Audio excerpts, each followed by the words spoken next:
আমি আব্দুল আউয়াল, যে কোনো নতুন কাপড় সেলাই করা বা রেডিমেড কেনার পর না ধুয়ে পরিধান করলে নামাজ পড়লে নামাজ হবে কিনা? নতুন কাপড় বাজার থেকে কিনে আনছেন, এটা পরে নামাজ পড়লে নামাজ হবে? আপনাদের কি মনে হয়, হবে নাকি হবে না? হবে না, মিশ্র অনুভূতি। যারা হবে না বলতেছেন কারণ কি বলেন? হ্যাঁ, নাপাক থাকতে পারে, আমি জানি না এটা কি ভাবে দুইছে এই তো না ভাই, এটা সঠিক না। যারা উত্তর দিয়েছেন যে নতুন কাপড় ধোয়া ছাড়া নামাজ পড়া যাবে তাদের উত্তর সঠিক।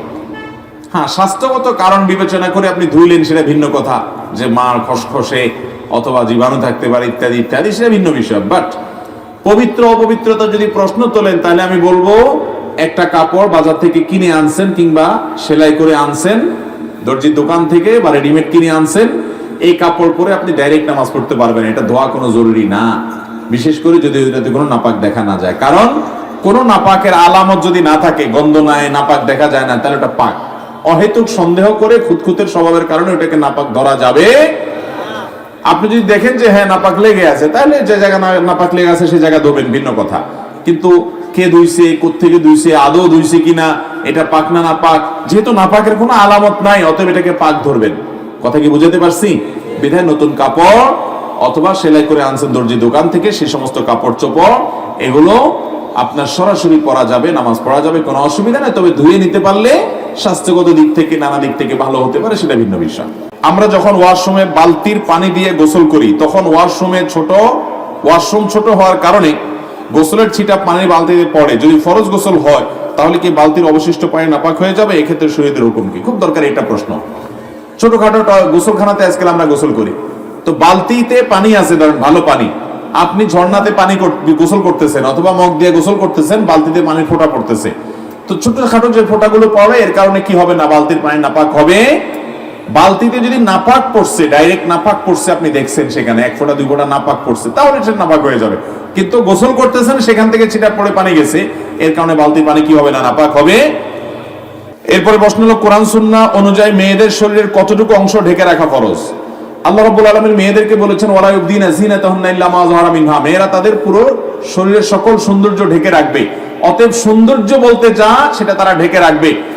দুই হাতের কবজি, দুই পায়ের পাতা এটা খোলা রাখতে পারে, কিন্তু এখানে আংটি পরে, এখানে অলংকার পরে, এটাও সৌন্দর্য প্রকাশিত হয়, সেজন্য এটাও ঢেকে রাখাটা পর্দার দাবি, বিশেষ করে ফিতনার এই সময়।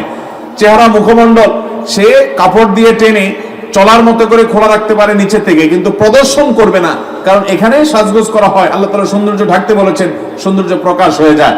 এই জন্য সৌন্দর্য যাতে প্রকাশিত না হয় সেই চেষ্টা করতে হবে। আজকাল অনেক পর্দা বেরিয়েছে, টেডি পর্দা, এখানে আপনার ওড়নারে এমন ভাবে টাইট করে পেঁচায় দেয় যে চেহারা আরো সুন্দর করে প্রকাশিত হয়, এটা পর্দা হবে না, এটা পর্দা হবে না। গালের উপরে যে দাড়ি ওঠে সেগুলোর কিছু অংশ চেঁচে ফেলা যাবে কিনা? একেবারে গালের উপরের দিকে, অনেক সময় যে চোয়ালের একেবারে নাকের কাছাকাছি, চোখের একেবারে কাছাকাছি পর্যন্ত দাড়ি থাকে, এই দাড়িগুলো চাচা যাবে। এই দাড়িগুলো চাচা, দাড়ির সংজ্ঞার মধ্যে এগুলো মূলত পড়ে না। এই যে হাড্ডি, এই হাড্ডি যেটা কানের দুই কান থেকে নিয়ে এই যে চোয়ালের হাড্ডি, হাড্ডির উপরে যেগুলো থাকে এগুলো সবগুলো দাড়ি, এটার উপরে সাইডে এগুলো সব দাড়ি। কিন্তু একেবারে গালের উপরে চলে আসে, যেটা হারাজ পর্যায়ে হয়ে যায়। আল্লাহ বলেছেন, ওমা জাআলা আলাইকুম ফিদ-দীনি মিন, তোমাদের জন্য হারাজ হয়, সমস্যা হয়, এরকম কিছু ইসলামে আল্লাহ তাআলা রাখেন নাই। তাছাড়া এই যে চোয়ালের হাড্ডির উপরে নিচে এগুলো হলো দাড়ি, কিন্তু আপনার একেবারে উপরে চলে আসছে, গাল পুরা ঢেকে গেছে, এগুলো চাচা যাবে, কারণ এগুলো বিশুদ্ধ মত অনুযায়ী দাড়ির সংজ্ঞায় পড়ে না।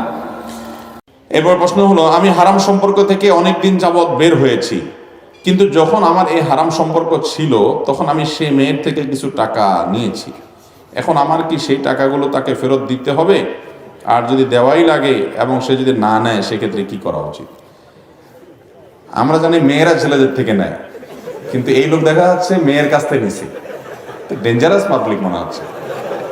আচ্ছা যাক, আজকাল অবশ্য ওই ছেলেরা মেয়েদের পিছে ঘোরা লাগে না, উল্টা বরং মেয়েরাই ছেলেদের পিছে ঘুরঘুর করে। অনেক, সব ক্ষেত্রে না, অনেক ক্ষেত্রে দেখা যায় অনেক ছেলে নিজের চরিত্র ভালো রাখতে চায়, কিন্তু মেয়েদের অত্যাচারে সে টিকতে পারে না। অনেক ছেলে বলে, হুজুর মেয়েদের জ্বালায় থাকতে পারি না, কিয়ামত কোথায় কত যে নিকটবর্তী চলে আসছে এবং কিয়ামতের আলামত যে কোন পর্যায়ে গিয়ে পৌঁছাইছে এদিকে তাকালে বোঝা যায় যে একসময় মেয়েদের পটাইতে হইতো ছেলেরা, এখন মেয়েরা ছেলেদেরকে পটানোর জন্য ঘুরে বেড়ায়। এই যে এই প্রশ্ন থেকে সেটা বোঝা যাচ্ছে। তাহলে মেয়ের কাছ থেকে টাকা ধান্দা আদায় করবে। আমরা এতদিন জানতাম যে এই যে যেটাকে আপনারা নাম দিয়েছেন প্রেম, যেটা মূলত বুট বাদাম খাওয়ার ধান্দা, মেয়েদের বুট বাদাম খাওয়ার ধান্দা, চাইনিজ খাওয়ার ধান্দা, চটপটি ফুচকা খাওয়ার ধান্দা, গিফট নেওয়ার ধান্দা, আর পুরুষদের ছেলেদের হলো ফষ্টি নষ্টি করার ধান্দা। এটার নাম দিয়েছে কি? প্রেম। যাই হোক, আরে ভাই প্রেম তো হবে বিবাহিত স্বামী স্ত্রীর মধ্যে, ওইটা হলো প্রেম, ওইটা হলো ভালোবাসা। এই দুই নম্বরই যেটা, এটা কখনো ভালোবাসা হতে, এটা খারাপ বাসা। এটা কি বাসা? খারাপ বাসা, এটা ভালোবাসা না। এখন যাই হোক, এই বেচারা সে তার এই হারাম কাজ করতে গিয়ে সে আবার ওই মহিলা হয়তো তারা পড়াইছে কিনা কে জানে, সে তার কাছ থেকে পয়সা নিয়েছে, অথবা যেভাবে হোক সে নিয়েছে পয়সা। এখন কথা হলো, এই পয়সা যদি সেই মহিলা দিয়ে থাকে, তাকে কেন দিছে? যে আমার বিয়ে করবে, সংসার করব, এসব মতলব, এসব ধান্দা ছিল, এই জন্য ইনভেস্ট করছে, টাকা পয়সা দিয়ে তারে বাওয়ে রাখছে। কিন্তু সে শেষ পর্যন্ত করে নাই। কারণ অনেক পোলাপান আছে, আমি তো বলি মেয়েদেরকে যে তোমাদেরকে পোলাপানে ভালোবাসি বলে সব উতরায় দেয়। দুই একটা মুখলেস আছে যে এখলাসের সাথে দুই নম্বরই করে, কিন্তু বেশিরভাগই হলো পিওর দুই নম্বর। বেশিরভাগই তোমাদেরকে ভালোবাসলে জান দিয়ে ফেলা, মুখ দিয়ে ফেনা তুলে ফেলা। আবার এদিকে হুজুরের কাছে আইসা মহিলা মাদ্রাসার প্রিন্সিপাল সাহেব বলে, হুজুর আমার জন্য একটা পর্দানশীল ভালো দেখে মেয়ে দেখে। আল্লাহ তাআলা আমাদের মেয়েদেরকে এসব বাটপাটদের বাটপাড়ি থেকে বেঁচে থাকার তৌফিক দান করুন। ছেলেদেরকে আল্লাহ তাআলা হারাম কাজ থেকে বেঁচে থাকার তৌফিক দান করুন। যুবক এবং যুবতী, জীবনে ভালোবাসার সময় আসবে কি আসবে না ইনশাআল্লাহ। আরে সব জমা করে রাখো, সব ভালোবাসাই বুকে জমা করে রাখো। বৈধ জীবন সঙ্গী সঙ্গে পাইলে সব উজাড় করে দিবা। ভালোবাসার সাগরে দুজন হাবুডুবু খাবা। আর অসময় অজাগায় কুজাগায় ভালোবাসার নামে দুই নম্বরই করে সফট ড্রিঙ্কসের বোতলের মতো ফুস করে খুলে ফেললে জাঁচ টাচ চলে গেছে। এরপরে বোতল যতই লাগাও আর আগের জাঁচ থাকবে। অতএব অসময়ে সমস্ত আকাম কুকাম করে ভালোবাসা কমায় ফেলবা। বিয়ে করার পরে দেখবা না ভালোবাসা নাই বুকে, তেমন সব অজাগা নষ্ট করে ফেলছে। আল্লাহ তাআলা যুবক যুবতীদেরকে হেদায়েত দান করুন। হারামে আরাম নাই। এই জন্য ভালোবাসার ট্রেনিং যারা দেয়, আমি সবসময় বলি তোমাদেরকে নাটকে, সিনেমাতে, নোবেলে, উপন্যাসে যারা সারাদিন বলে যে এইভাবে প্রেম করতে হবে, প্রেমকে জয় করতে হবে, প্রেমকে জয় করতে গিয়ে সমাজ থেকে পৃথক হয়ে যেতে হবে, বাপ মার কথা মানা যাবে না, জীবন দিয়ে ফেলতে হবে, এগুলো যারা তোমাদেরকে সারাদিন সবক শিখায়, এদের বিয়ে দেখবা যত আওয়াজ করে হয় তত আওয়াজ করে ভাঙে। এদের বিয়ে হইতে দেরি, ভাঙতে দেরি। চায় না মালও আরো বেশি লাস্টিং করে, এদের বিয়ে তত লাস্টিং। অতএব এই সমস্ত মিথ্যুকদের কথা বিশ্বাস করবা। এরা তোমাদেরকে বলবে প্রেম পবিত্র জিনিস, এটা নাকি জান্নাত থেকে আসছে, স্বর্গ থেকে আসছে, অনেক শয়তানি কথা এরা সাপ্লাই করবে। আল্লাহ আমাদের যুবকদেরকে এই হারাম থেকে বেঁচে থাকার জন্য অনেকই মানুষ শক্তি দরকার। এই সময় অন্তত কঠিন, যৌবনের সময়টা বড় পাগলামির সময়। আল্লাহ আমাদেরকে পাগলামিগুলো থেকে বেঁচে থাকার তৌফিক দান করুন। পড়াশোনা করেন মনোযোগ দিয়ে, কেরিয়ার গড়েন। যেসব মেয়ের পিছনে গুড়গুড় করে বেড়াচ্ছেন, নিজের পড়াশোনা, নিজের যোগ্যতা, নিজের ইনকাম, নিজের উপার্জন, বাবা মার অনুসরণ, সৎ জীবনযাপন, ভালো মানুষ হওয়া, ইনোসেন্ট মানুষ হওয়া, নিজেকে গড়া, এগুলো চেষ্টা করেন। এগুলো করার পর দেখবেন ওই মেয়ে তো মেয়ে হচ্ছে, কত ওর চাকরানি রাখে না, এরকম অনেক মেয়ের বাপরা আপনার পিছ পিছ গুড়গুড় করবে। আর অসময় আপনি এই সমস্ত মেয়েদের পিছ পিছ গুড়গুড় করবেন, মেয়ের বাপ দেখবে যে এটা তো স্বর্ণ ছাড়া, কপাল পড়া, পিঠে ছাড়া, ঘর ছাড়া, মাটি ছাড়া, আপনার বাদ দিয়া অন্য আরেকটা ছেলের সাথে বিয়ে দিবে। এরপর বলবেন থাক আমি সারা জীবন বিয়ে করবো না, পড়েই থাকবো। আল্লাহ তাআলা আমাদের যুবকদেরকে সমস্ত পাগলামি থেকে বেঁচে থাকার তৌফিক দান করুন। এগুলো হলো পাগলামি।